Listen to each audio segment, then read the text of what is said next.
La Bible en un an, le 11 mai, le premier livre de Samuel, chapitre 12, verset 1 au chapitre 13, verset 23, le livre des psaumes, chapitre 108, verset 1 à 14, le livre des proverbes, chapitre 14, versets 20 et 21, l'évangile de Luc, chapitre 13, versets 1 à 21. Le premier livre de Samuel, chapitre 12. Samuel dit à tout Israël, « Voici, j'ai écouté votre voix dans tout ce que vous m'avez dit et j'ai établi un roi sur vous. Et maintenant, voici le roi qui marchera devant vous. Pour moi, je suis vieux, j'ai blanchi, et mes fils sont avec vous. J'ai marché à votre tête depuis ma jeunesse jusqu'à ce jour. Me voici, rendez témoignage contre moi en présence de l'Éternel et en présence de son oint. De qui ai-je pris le bœuf? De qui ai-je pris l'âne? Qui ai-je opprimé et qui ai-je traité durement? De qui ai-je reçu un présent pour fermer les yeux sur lui? Je vous le rendrai. » Ils répondirent, « Tu ne nous as point opprimés, et tu ne nous as point traités durement, et tu n'as rien reçu de la main de personne. » Il leur dit encore, « L'Éternel est témoin contre vous, et son oint est témoin, en ce jour, que vous n'avez rien trouvé dans mes mains. » Et ils répondirent, « Ils en sont témoins. » Alors Samuel dit au peuple, « C'est l'Éternel qui a établi Moïse et Aaron, et qui a fait monter vos pères du pays d'Égypte. Maintenant, présentez-vous, et je vous jugerai devant l'Éternel sur tous les bienfaits que l'Éternel vous a accordés à vous et à vos pères. Après que Jacob fut venu en Égypte, vos pères crièrent à l'Éternel, et l'Éternel envoya Moïse et Aaron, qui firent sortir vos pères d'Égypte, et les firent habiter dans ce lieu. Mais ils oublièrent l'Éternel leur Dieu, et il les vendit entre les mains de Sisera, chef de l'armée de Hatzor, entre les mains des Philistins et entre les mains du roi de Moab, qui leur firent la guerre. Ils crièrent encore à l'Éternel et dirent, « Nous avons péché, car nous avons abandonné l'Éternel, et nous avons servi les Baals et les Astartés. Délivre-nous maintenant de la main de nos ennemis, et nous te servirons. » Et l'Éternel envoya Jérub-Baal et Bedan et Jephthé et Samuel, et il vous délivra de la main de vos ennemis qui vous entouraient, et vous demeurâtes en sécurité. Puis, voyant que Nachash, roi des fils d'Ammon, marchait contre vous, vous m'avez dit, « Non, mais un roi régnera sur nous. » Et cependant l'Éternel, votre Dieu, était votre roi. Voici donc le roi que vous avez choisi, que vous avez demandé. Voici, l'Éternel a mis sur vous un roi. Si vous craignez l'Éternel, si vous le servez, si vous obéissez à sa voix, si vous n'êtes point rebelle à la parole de l'Éternel, vous vous attacherez à l'Éternel, votre Dieu, vous et le roi qui règne sur vous. Mais si vous n'obéissez pas à la voix de l'Éternel, et si vous êtes rebelle à la parole de l'Éternel, la main de l'Éternel sera contre vous, comme elle a été contre vos pères. Attendez encore ici, et voyez le prodige que l'Éternel va opérer sous vos yeux. Ne sommes-nous pas à la moisson des blés? J'invoquerai l'Éternel, et il enverra des tonnerres et de la pluie. Sachez alors, et voyez combien vous avez eu tort aux yeux de l'Éternel de demander pour vous un roi. » Samuel invoqua l'Éternel, et l'Éternel envoya ce même jour des tonnerres et de la pluie. Tout le peuple eut une grande crainte de l'Éternel et de Samuel. Et tout le peuple dit à Samuel, « Prie l'Éternel, ton Dieu, pour tes serviteurs, afin que nous ne mourions pas, car nous avons ajouté à tous nos péchés le tort de demander pour nous un roi. » Samuel dit au peuple, « N'ayez point de crainte, vous avez fait tout ce mal, mais ne vous détournez pas de l'Éternel et servez l'Éternel de tout votre cœur. Ne vous en détournez pas, sinon vous iriez après des choses de néant qui n'apportent ni profit ni délivrance, parce que ce sont des choses de néant. L'Éternel n'abandonnera point son peuple à cause de son grand nom, car l'Éternel a résolu de faire de vous son peuple. Loin de moi aussi de pécher contre l'Éternel, de cesser de prier pour vous. Je vous enseignerai le bon et le droit chemin. Craignez seulement l'Éternel, et servez-le fidèlement de tout votre cœur, car voyez quelle puissance il déploie parmi vous. Mais si vous faites le mal, vous périrez, vous et votre roi. Le premier livre de Samuel, chapitre 13. Saül était âgé de ans lorsqu'il devint roi, et il avait déjà régné 2 ans sur Israël.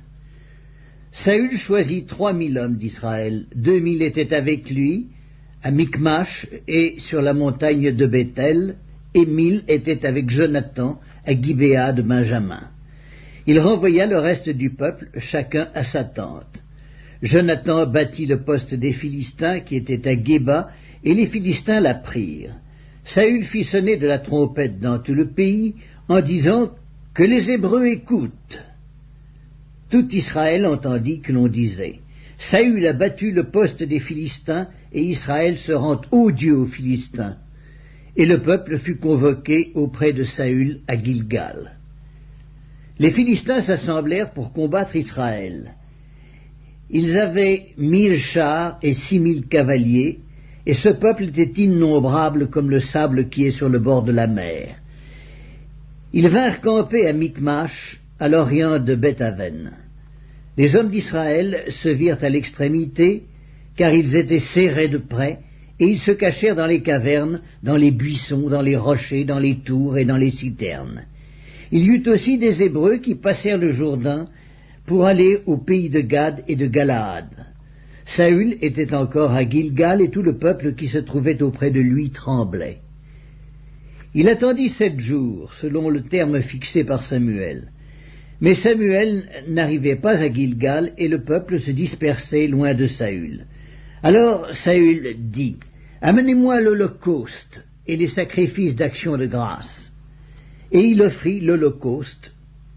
Et comme il achevait d'offrir l'holocauste, voici, Samuel arriva, et Saül sortit au-devant de lui pour le saluer. Samuel dit: Qu'as-tu fait?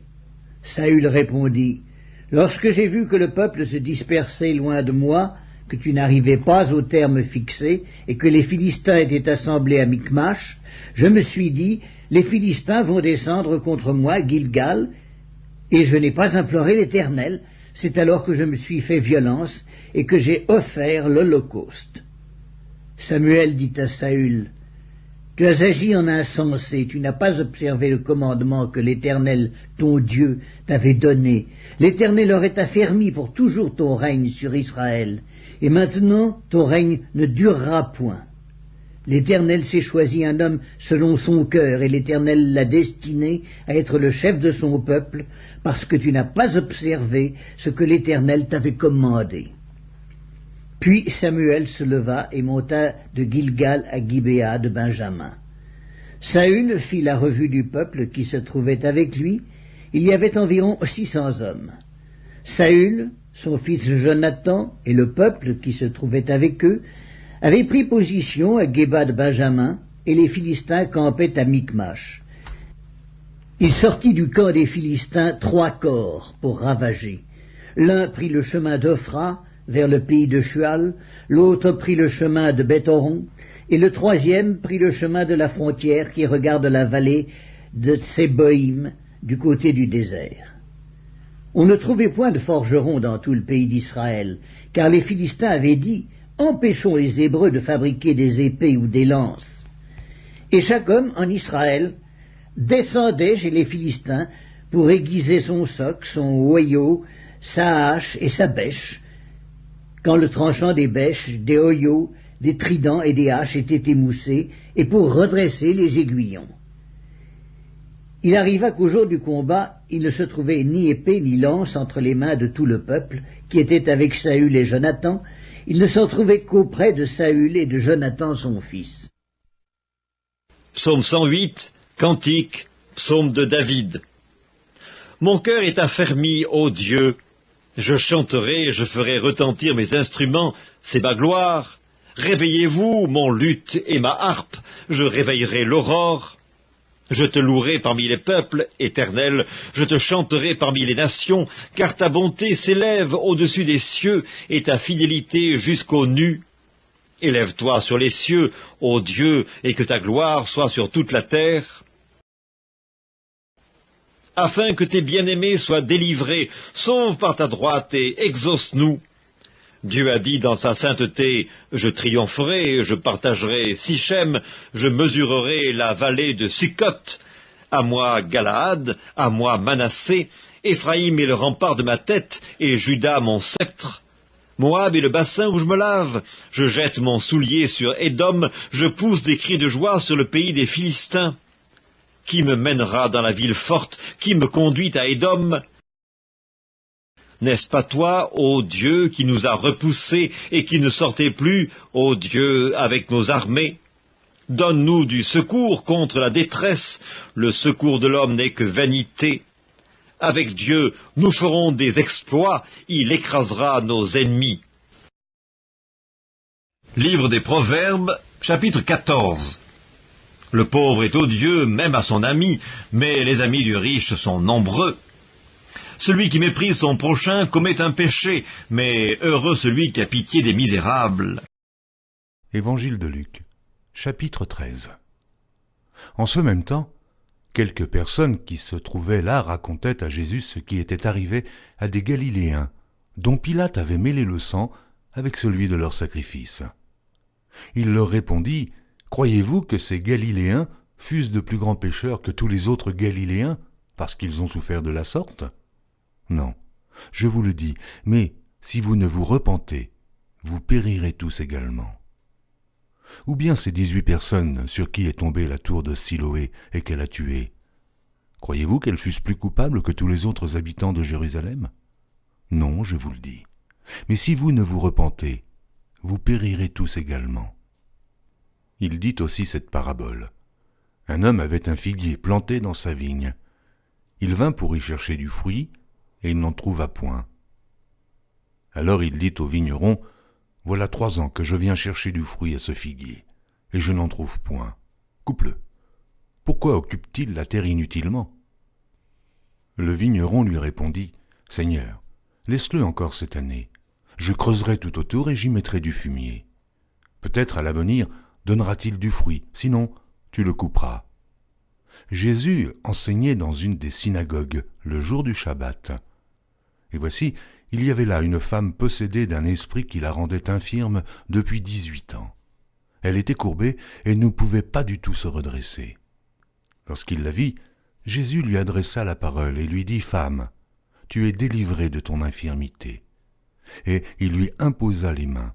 À l'instant, elle se redressa et glorifia Dieu. Mais le chef de la synagogue, indigné de ce que Jésus avait opéré cette guérison un jour de Shabbat, dit à la foule, « Il y a 6 jours pour travailler. Venez donc vous faire guérir ces jours-là, et non pas le jour du Shabbat. » « Hypocrite, lui répondit le Seigneur, est-ce que chacun de vous, le jour du Shabbat, ne détache pas de la crèche son bœuf ou son âne pour le mener boire ?